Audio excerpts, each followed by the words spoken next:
আচ্ছা, রেশন কার্ডে নতুন করে আবেদন আপনারা কিভাবে করবেন আজকের এই ভিডিওতে আমি দেখাবো। এবং আগের যে পোর্টাল ছিল সেই পোর্টালটাকে কিন্তু চেঞ্জ করে নতুন পোর্টাল করা হয়েছে।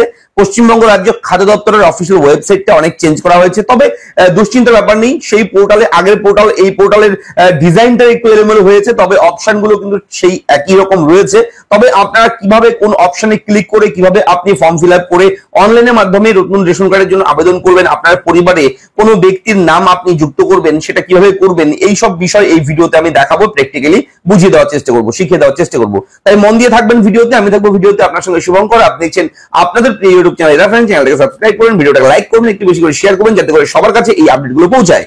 তো রেশন কার্ড রিলেটেড অন্য কোনো সমস্যা থাকলে, কিছু ডাউট থাকলে, কোনো কিছু জিজ্ঞেস করার থাকলে সরাসরি আমাকে অবশ্যই কমেন্ট বক্সে কমেন্ট করবেন। তাছাড়া আমাদের টেলিগ্রাম চ্যানেল রয়েছে, সেই টেলিগ্রাম চ্যানেলে আমি কিন্তু বিভিন্ন ফর্মের বিভিন্ন ধরনের ওয়েবসাইটের লিংক দিয়ে থাকি এবং বিভিন্ন আপডেট গুলো সেই টেলিগ্রাম চ্যানেলেও আপনারা পেয়ে যাবেন।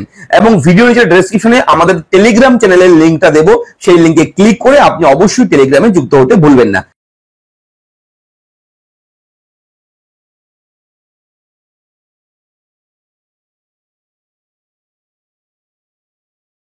তো অবশ্যই আপনারা এরা ফ্রেন্ড ইউটিউব চ্যানেলটিকে সাবস্ক্রাইব করবেন। আমাদের চ্যানেলে প্রতিদিন বিভিন্ন গুরুত্বপূর্ণ আপডেট দেওয়া হয় আপনার জন্য।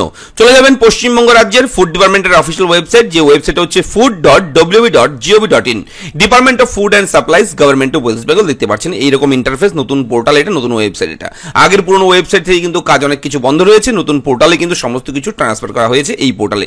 তো এখানে দেখুন বিভিন্ন অপশনের মধ্যে থেকে আপনারা এই সিটিজেন্স হোম বলে একটা অপশন রয়েছে, আপনারা সিটিজেন্স হোম অপশনে গিয়ে একবার ক্লিক করবেন। ক্লিক করার সঙ্গে সঙ্গে একটু ওয়েট করবেন, একটু ওয়েট করার সঙ্গে সঙ্গে আপনার সামনে পরবর্তী পেজ এরকম ভাবে ওপেন হয়ে যাবে। রেশন কার্ড সম্পর্কিত তথ্য, অনুসন্ধান, অভিযোগ, বিভিন্ন ধরনের অপশন রয়েছে। এখানে আপনি রেশন কার্ড সম্পর্কিত কর্নার যে অপশন রয়েছে এইটার উপরে আপনি একবার ক্লিক করবেন। ক্লিক করার সঙ্গে সঙ্গে পরবর্তীতে কিন্তু আপনার সামনে পরবর্তী অপশন, পরবর্তী পেজ এরকম ভাবে চলে আসবে। দেখুন রেশন কার্ডের স্বসেবা এবং অফিস অনুমোদন প্রয়োজন পরিষেবা। এখানে একটা বিষয় আপনাদেরকে ক্লিয়ার করে দেই, এখানে রেশন কার্ডের স্বসেবা মানে হচ্ছে সেলফ রেজিস্ট্রেশন বলতে পারেন, সেলফ ওয়ার্ক বলতে পারেন, ঠিক আছে, এই সমস্ত বিষয় রয়েছে। তবে এখান থেকে আপনারা কিন্তু আপনাদের রেশন কার্ড যদি অলরেডি থাকে তাহলে রেশন কার্ডের বিভিন্ন কারেকশন, মোবাইল নাম্বার লিঙ্ক করা, আধার কার্ড লিঙ্ক করা থেকে শুরু করে আরো বিভিন্ন রেশন কার্ডের এক্সিস্টিং রেশন কার্ডের উপরে আপনারা কিন্তু কাজ করতে পারবেন। তবে নতুন করে যদি করতে চান তাহলে কিন্তু অবশ্যই বলে রাখি, এখানে অফিস অনুমোদন প্রয়োজন পরিষেবা এই যে অপশনটা রয়েছে এই অপশনে আপনারা ক্লিক করবেন, ঠিক আছে। আপনারা রেশন কার্ডের স্বসেবা অপশনে ক্লিক করবেন না, এটা কিন্তু আলাদা করে ভিডিও করে দেবো, এইটার জন্য আলাদা কাজ রয়েছে, আলাদা অপশন রয়েছে, আমি পরবর্তীতে ভিডিও করে দেবো। তবে বর্তমানে নতুন করে যদি নাম তুলতে চান পরিবারে কারোর, ঠিক আছে, আপনার পরিবারে কোনো 5 বছরের নিচে কিংবা 5 বছরের ঊর্ধ্বে যদি কোনো বাচ্চা কিংবা বয়স্ক লোক যদি আসে, একদম 18 বছরের উপরেও যদি কেউ নাগরিক আসে আপনার পরিবারের যুক্ত হতে, তাহলে তাকেও কিন্তু আপনি আপনার পরিবারের রেশন কার্ডে অন্তর্ভুক্ত করতে পারবেন। এর জন্য অফিস অনুমোদন প্রয়োজন পরিষেবা এটার উপরে ক্লিক করবেন। ক্লিক করার পর আপনার সামনে এরকম একটা পেজ ওপেন হবে, একটু ওয়েট করবেন। দেখুন অনলাইনে আবেদন করুন, অ্যাপ্লাই অনলাইন এবং download form for submit at office. আপনি সরাসরি এখান থেকে form, application form, blank form আপনি ডাউনলোড করতে পারবেন, অথবা আপনি বিডিও অফিসে দপ্তর পাবেন, আলাদা রেশন কার্ডের দপ্তর রয়েছে, সেখানে গিয়ে আপনি ফর্ম হাতে লিখে ফিল আপ করে আপনি জমা করতে পারেন। অথবা অনলাইনে আপনি কিভাবে করবেন আমি দেখাবো সেটা অনলাইনে। দেখুন অ্যাপ্লাই অনলাইন অপশন রয়েছে, এখানে গিয়ে জাস্ট একবার আপনি ক্লিক করবেন। ক্লিক করার সঙ্গে সঙ্গে একটু ওয়েট করবেন, একটু ওয়েট করার পরে এখানে বিভিন্ন ফর্ম চলে আসবে, form number 3U/R, form number 4, form number 5, form number 7, form number 6, form number 8, এইভাবে কিন্তু ফর্মগুলো চলে আসবে। রেশন কার্ডের যত ফর্ম হয়, বিভিন্ন ধরনের ফর্ম হয়, এক একটা ফর্ম এক এক রকম কাজ। তো এখানে 4 নাম্বার ফর্মের আমাদের কাজ লাগবে, পরিবারের নতুন সদস্যের রেশন কার্ডের জন্য আবেদন করুন। দেখুন পরিবারের নতুন সদস্যের জন্য আবেদন, এর জন্য ফর্ম 4 নাম্বার ফর্মটা আপনাদের অ্যাপ্লাই করতে হবে, ফিল আপ করতে হবে অনলাইনের মাধ্যমে। জাস্ট এই ফর্ম 4 এই অপশনের উপরে আপনি একবার ক্লিক করবেন। ক্লিক করার সঙ্গে সঙ্গে একটু ওয়েট করার পর আপনার সামনে কিন্তু পরবর্তী পেজ ওপেন হবে এবং সেখানে আপনার মোবাইল নাম্বার চাইবে, ঠিক আছে। সেখানে কিন্তু একটা ফর্ম, ছোট্ট একটা ফরম্যাট চলে আসবে। দেখুন সাবসিডি না নন সাবসিডি, নন সাবসিডি অনেকেই করে ফেলেছে ভুল করে। এই নন সাবসিডি থেকে সাবসিডি কিভাবে করবেন এটা যদি আপনাদের প্রয়োজন পড়ে অবশ্যই কমেন্ট করে জানাবেন, আমি কিন্তু সেপারেট ভিডিও করে দেবো। অনেকেই কিন্তু ভুল করে নন সাবসিডি করে দিয়েছে, এরপর রেশন আর পাচ্ছে না। তো এটা যাতে করে ভুল না হয় খুব ভালোভাবে সাবধানে কিন্তু এই সাবসিডিতে ক্লিক করবেন। যদি আপনি রেশন চাচ্ছেন না সরকারের কাছ থেকে, রেশন বাতিল করতে যাচ্ছেন, তাহলে হলে আপনি নন সাবসিডি করবেন, ঠিক আছে, অথবা সাবসিডি করবেন। সাবসিডি করে আপনারা এখানে মোবাইল নাম্বার দেবেন এবং এখানে বলে রাখি রেশন কার্ডের সঙ্গে কিংবা আধার কার্ডের সঙ্গে যে মোবাইল নাম্বার লিঙ্ক আছে সেই মোবাইল নাম্বারটা কিন্তু এখানে বসাবেন। মোবাইল নাম্বারটা বসিয়ে গেট ওটিপি তে ক্লিক করবেন। সঙ্গে সঙ্গে আপনার রেজিস্টার মোবাইল নাম্বার, এই যে মোবাইল নাম্বার দিয়েছেন এই মোবাইল নাম্বারে একটা পাসওয়ার্ড আসবে, ওয়ান টাইম পাসওয়ার্ড আসবে, ওটিপি আসবে। সেই ওটিপিটা কিন্তু এই জায়গায় আপনারা লিখে দেবেন। ওটিপি চলে আসছে, ওটিপি আসতে একটু সময় লাগতে পারে, সার্ভারের প্রবলেম হতে পারে, ঠিক আছে। তো সার্ভারের জন্য জন্য একটু ওয়েট করবেন, একটু ওয়েট করার পর ওটিপিটা পেয়ে যাবেন। তারপর প্রসিডে ক্লিক করবেন। প্রসিডে ক্লিক করার পর সঙ্গে সঙ্গে আপনার সামনে এই পেজটা কিন্তু লগ ইন হয়ে যাবে। এখান থেকে লগ ইন হয়ে পরবর্তী পেজ আপনার সামনে ওপেন হবে। তো দেখতে পাচ্ছেন আপনার সামনে পরবর্তী পেজ চলে আসবে এবং সেই মোবাইল নাম্বারে যে ফ্যামিলি রয়েছে, ফ্যামিলি মেম্বার রয়েছে, সকলের নাম কিন্তু চলে আসবে। পরিবারের সদস্যের নাম চলে আসবে, রেশন কার্ড নাম্বার চলে আসবে, ক্যাটাগরি চলে আসবে, স্ট্যাটাস চলে আসবে, সবকিছু চলে আসবে।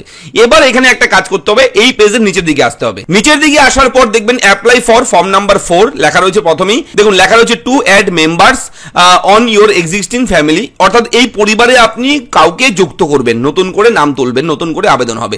তাহলে অবশ্যই এই অ্যাপ্লাই নাও অপশন রয়েছে, এখানে গিয়ে একবার ক্লিক করতে হবে। ক্লিক করার সঙ্গে সঙ্গে আপনার সামনে এরকম অপশন চলে আসবে, ডিসক্লেমার চলে আসবে, বিভিন্ন ধরনের টার্মস এন্ড কন্ডিশন। এখানে গিয়ে এগুলো ক্লিক করে দেবেন। ক্লিক করে দেওয়ার পর প্রসিডে ক্লিক করবেন। প্রসিডে ক্লিক করার পর একটু ওয়েট করবেন। একটু ওয়েট করার পর অবশ্যই এগুলো পড়ে নেবেন কিন্তু, ঠিক আছে, ডিটেলস গুলো, তাহলে বুঝতে সুবিধা হবে। দেখুন এখানে চলে এসেছে এরকম। এরপরে দেখুন এখানে এর আগে যে অ্যাপ্লাই ছিল সেই অ্যাপ্লাই ডিটেলস গুলো চলে আসবে, যারা অ্যাপ্লাই করেছে তাদের ডিটেলস চলে আসবে। যদি আপনি নতুন করে করতে চান, নিচে দেখবেন লেখা থাকবে enter another application with this number, অর্থাৎ আরো একজনকে অ্যাড করবেন। অলরেডি আমি আমার যেটা দেখাচ্ছি সেখানে আগে অলরেডি চেষ্টা করেছিলাম একজনকে অ্যাড করার জন্য, সেটা কোনো কারণবশত অ্যাপ্রুভ হয়নি, ঠিক আছে, অর্থাৎ রিজেক্ট করে দেওয়া হয়েছে। দেখতে পাচ্ছেন রিজেক্টেড, ঠিক আছে, card already exist in portal, download E ration card, এইভাবে লেখা রয়েছে এগুলো ডিটেলস গুলো। তো এখানে নিচে রয়েছে আমি আরো একজনকে অ্যাড করব। তো এই নিচের অপশনে ক্লিক করব। নিচের অপশনে এরকম আসলে আপনি নিচের অপশনে এখানে ক্লিক করবেন, অথবা সরাসরি ফর্ম আপনার সামনে ওপেন হয়ে যাবে। এই পেজটা হয়তো আপনার আসবেই না, আমার যেরকম এসছে। একটু ওয়েট করার পর দেখুন অ্যাপ্লিকেশন ফর্মটা ওপেন হয়ে গেছে। এবার এখানে ডিস্ট্রিক্ট, ব্লক এগুলো না থাকলে এগুলো কিন্তু অবশ্যই চুজ করবেন, ভালো মতন বসিয়ে দেবেন, যেখানে যেখানে ফাঁকা থাকবে বসিয়ে দেবেন। বসিয়ে দেওয়ার পর পুলিশ স্টেশন এখান থেকে চুজ করবেন। চুজ করার পর নিচে ফ্যামিলি মেম্বার, ফার্স্ট নেম, যাকে অ্যাড করবেন তার প্রথম নেম, মিডল নেম থাকলে দেবেন, লাস্ট নেম, টাইটেল দেবেন, ফাদার্স নেম দেবেন, তার জেন্ডার চুজ করবেন, ডেট অফ বার্থ দেবেন, আধার ক্যাটাগরি, যদি সে এখানে বলে রেখে ডিসেবল থাকে, পিএইচ হ্যান্ডিক্যাপ থাকে, কোনো রকম থাকে, ট্রান্সজেন্ডার থাকে, যা রয়েছে তা দিয়ে দেবেন, অথবা নন অফ অ্যাবভ থাকলে নন অফ অ্যাবভ করে দেবেন, ঠিক আছে। এরপর আধার কার্ড নাম্বারটা বসিয়ে দেবেন এবং নিচে কিন্তু অবশ্যই নেক্সট করে এগিয়ে গিয়ে আপনারা ডকুমেন্ট, যে কোনো একটা ডকুমেন্ট সাবমিট করবেন। আধার কার্ড দিলে আধার কার্ড, অথবা ভোটার আইডি কার্ড দিলে ভোটার আইডি কার্ড দিয়ে সাবমিট করে দেবেন। সাবমিট করে দিলেই কিন্তু কয়েকদিনের মধ্যেই আপনারটা ভেরিফাই হয়ে যাবে আপনাদের বিডিও অফিস থেকে, ঠিক আছে, খাদ্য দপ্তর থেকে ভেরিফাই করে দেবে এবং সাকসেসফুলি হবে কিন্তু আপনার পরিবারের সদস্যের লিস্টে সেই নামটা উঠে যাবে। এই প্রসেসে এই ফর্ম নাম্বার 4 ফিল আপ করে আপনি অনলাইনে ঘরে বসে কিন্তু আপনার রেশন কার্ডে নতুন পরিবারের নাম কিন্তু তুলতে পারবেন। কেমন লাগলো লিখে জানাবেন। দেখা হচ্ছে পরবর্তী ভিডিওতে। চ্যানেলটাকে সাবস্ক্রাইব করবেন। কোথাও কোনো রকম ডাউট থাকলে, কিছু জিজ্ঞেস করার থাকলে সরাসরি আমাকে কমেন্ট বক্সে লিখে আমাকে সরাসরি জানাবেন। তাহলে আমি অবশ্যই আপনাকে কমেন্টে উত্তর দিয়ে সাহায্য করবো এবং চেষ্টা করবো যাতে করে আরো ভালোভাবে বোঝাতে পারি। তাই ভিডিও আমি আপলোড করব আপনার জন্য। দেখা হচ্ছে পরবর্তী ভিডিওতে। ভালো থাকবেন, ধন্যবাদ।